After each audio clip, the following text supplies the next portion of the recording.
অর্জুন যে বিশ্বরূপ দর্শন করছিলেন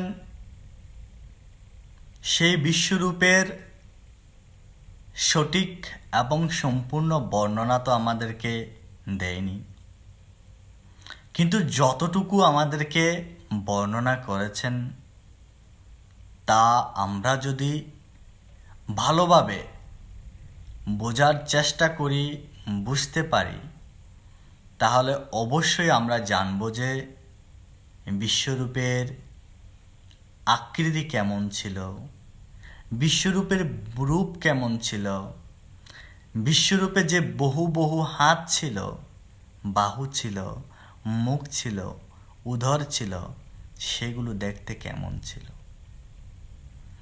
আপনি যদি সুন্দরভাবে বোঝার চেষ্টা করেন সনাতন জ্ঞানের মাধ্যমে, তাহলে অবশ্যই আপনার দ্বারা বোঝা সম্ভব। অর্জুন পূর্বেও বলেছেন, আবার বলেছেন, এখনো বলছেন, হে ভগবান, তোমার কোনো আদি নেই, তোমার কোনো আদি নেই, তুমি অনন্ত শক্তিশালী, তুমি অনন্ত শক্তিশালী, তোমার বহু বাহু বিশিষ্ট সূর্যোদয় তোমার চক্ষুদয়।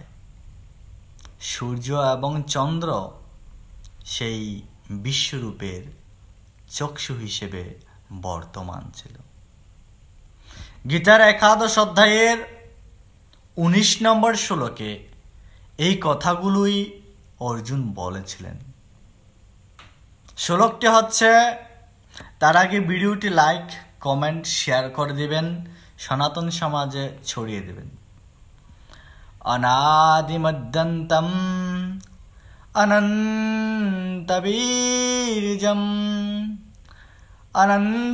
অনন্তবাহুং শশিশূর্যনেত্রম পশ্যামি ত্বাং দীপ্তহুতাশবক্ত্রম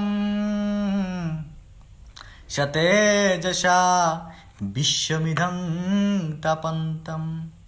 অর্জুন বলছেন, হে ভগবান, তোমার আদি নেই, তুমি অনন্ত শক্তিশালী, শঙ্খ বাহু বিশিষ্ট, তুমি চন্দ্র সূর্যোদয় তোমার চক্ষুদয়, চন্দ্র সূর্য তোমার চক্ষুদয়, তোমার মুখমণ্ডলে প্রদীপ্ত জ্যোতির তেজ রয়েছে, তুমি স্বীয় তেজে সমগ্র জগতে পরিব্যাপ্ত হয়ে